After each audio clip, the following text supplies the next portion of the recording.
Hello everyone. आज हम करेंगे इंक्रीजिंग और डिक्रीजिंग ऑर्डर बच्चों को किस तरीके से सिखाना चाहिए और जब फर्स्ट टाइम आप इंट्रोड्यूस करा रहे हैं तो कैसे कराना चाहिए। मैं अपने बच्चों को कैसे सिखाती हूँ वो मैं आपको इस वीडियो में समझाना चाहती हूँ। देखिए, जब हम इंक्रीजिंग और डिक्रीजिंग ऑर्डर सिखाते हैं तो सबसे पहले बच्चे को इंक्रीजिंग और डिक्रीजिंग का मीनिंग पता होना चाहिए। इंक्रीजिंग मीन्स छोटे से बड़ा और डिक्रीजिंग मीन्स बड़े से छोटा। आप यकीन नहीं करेंगे, मेरी बेटी सेकंड क्लास में आई है लेकिन मैंने उसको ये चीज़ उसके दिमाग में इतनी बिठा दी है कि कई बार मैं खुद भूल जाती हूँ लेकिन वो मुझे सही करके बताती है कि नहीं मम्मा ऐसे होता है। क्योंकि मुझे 3 को एक साथ लेके चलना होता है। तो मेरे साथ मेरे जैसी बहुत सारी ऐसी माएँ होंगी जो बहुत कन्फ्यूज़ हो जाती होंगी।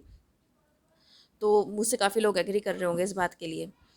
तो अब यहाँ पे बात कर रहे थे हम इंक्रीजिंग और डिक्रीजिंग की, कि इंक्रीजिंग ऑर्डर पहले हमने मीनिंग बता दिया है। उसके बाद हम बच्चों को इंट्रोड्यूस कैसे कराएं। जब हम बच्चे को काउंटिंग सिखाते हैं तो हम सिखाते हैं ज़ीरो से। ज़ीरो, 1 2 3 4 5 6 7 8 9 10, ठीक है। इस तरीके से जब हम काउंटिंग सिखाते हैं, उसी तरीके से जब आप बच्चे को इंक्रीजिंग और डिक्रीजिंग ऑर्डर इंट्रोड्यूस करा रहे हो तो इंक्रीजिंग का मतलब होता है छोटे से बड़ा। तो बच्चे से कहो यहाँ पर ज़ीरो से आप काउंटिंग स्टार्ट करिए। ज़ीरो से अगर जो जो नंबर आप देखते चले जाओ काउंटिंग में आ रहे हैं उसको लिखते चले जाओ, ठीक है। जैसे कि सबसे पहले है ज़ीरो, तो हमने ज़ीरो लिख दिया, इसको यहाँ से कट कर दो। ज़ीरो के बाद वन यहाँ नहीं है, देन टू है यहाँ पर तो हमने टू को कट कर दिया। देन थ्री है यहाँ पर तो हमने थ्री को कट कर दिया और यहाँ लिख दिया। देन फोर है तो हमने यहाँ पे फोर को कट करा और यहाँ लिख दिया। अब फोर हमारा टू टाइम्स है तो हम दोनों टाइम्स कट करके यहाँ लिखेंगे। देन हमारा फाइव है तो हम फाइव को कट करके यहाँ लिखेंगे। देन हमारा सिक्स कहीं भी नहीं है लेकिन सेवन है तो सेवन हम यहाँ लिखेंगे। Then eight, then nine and then 10। और जब आप डिक्रीजिंग ऑर्डर बच्चे को इंट्रोड्यूस करा रहे हो तो इंट्रोड्यूस जब हम कराते हैं तो 10 तक ही लेके चलते हैं।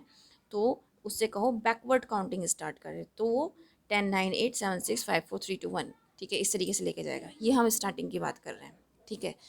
फिर उसके बाद बच्चा कुछ विद इन अ मंथ और विद इन आफ्टर 2 मंथ्स हम क्या करते हैं, टू नंबर्स इंट्रोड्यूस करा देते हैं, ठीक है। अब टू नंबर्स जब बच्चे को इंट्रोड्यूस करा दिए जाते हैं तो बच्चा बहुत कन्फ्यूज़ हो जाता है, ठीक है।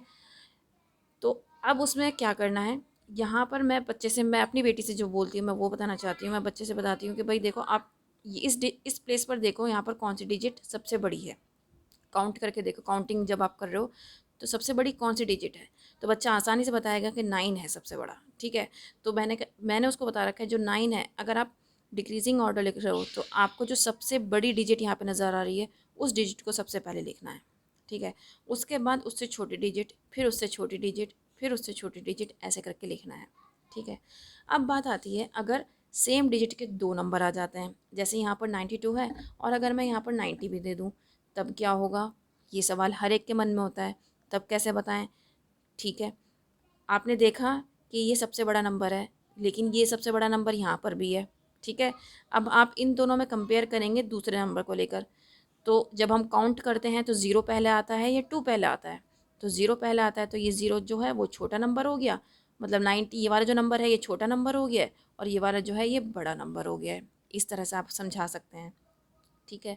अब बात आती है थ्री लेटर वर्ड्स की, मतलब थ्री डिजिट नंबर जब आप बच्चे को सिखा रहे हो इंक्रीजिंग ऑर्डर डिक्रीजिंग ऑर्डर, तो उसमें आपको सबसे पहले यही वाला कॉन्सेप्ट लेके चलना है कि सबसे पहले इधर की डिजिट लेके चलनी है कि इधर की डिजिट जो सबसे बड़ी है पहले उसको ले, ठीक है। अगर आप डिक्रीजिंग ऑर्डर लिख रहे हैं, ठीक है, इंक्रीजिंग ऑर्डर में सबसे छोटी डिजिट ले लें और डिक्रीजिंग में सबसे बड़ी ले लें पहले, ठीक है। उसके बाद अगर जैसे यहाँ पर दोनों सेम हो गई, फिर हम सेकंड डिजिट देखेंगे, यहाँ सेवन है और यहाँ एट है, तो इसका मतलब हमें पता चल गया कि ये वाला बड़ा है क्योंकि यहाँ एट है, सेवन छोटा है, ठीक है। तो इस तरीके से बच्चा बहुत अच्छे से समझ पाएगा और उसके कॉन्सेप्ट जो हैं वो थोड़ा सा क्लियर भी होंगे, ठीक है। अगर हम उसको काउंटिंग की तरह पढ़ने के लिए कहेंगे, देखो 1045 है, यहाँ 1095 है, 1045 के बाद 1095 आता है, इस तरीके से अगर हम समझाएंगे तो बच्चा नहीं समझेगा क्योंकि उसका मेंटल लेवल इतना हाई नहीं है, ठीक है। हम वो चीज़ समझ सकते हैं, हम समझाने की कोशिश कर भी सकते हैं लेकिन बच्चा नहीं समझेगा, उसको इसी तरीके से आपको समझाना पड़ेगा। फिर आप बात आती है जैसे यहाँ पर अब फोर डिजिट नंबर आ गए, तो यहाँ पर ऑलरेडी 1010 है, यहाँ पे 12 है, यहाँ 15 है और यहाँ 20 है। अब टू डिजिट नंबर आ गए तो अब टू नंबर्स लेके चलेंगे हम, तो क्योंकि यहाँ पर 20 आ गया है, ठीक है, तो ये सबसे बड़ा हो गया है। फिर उसके बाद 15 उससे छोटा, फिर 12 उससे छोटा, ठीक है। अब बात आती है 10, ठीक है। अब यहाँ पर 2 डिजिट, 2 नंबर ऐसे हैं जो 10 वाले हैं, तो हमें कौन सा नंबर देखना है, अब थर्ड नंबर देखना है।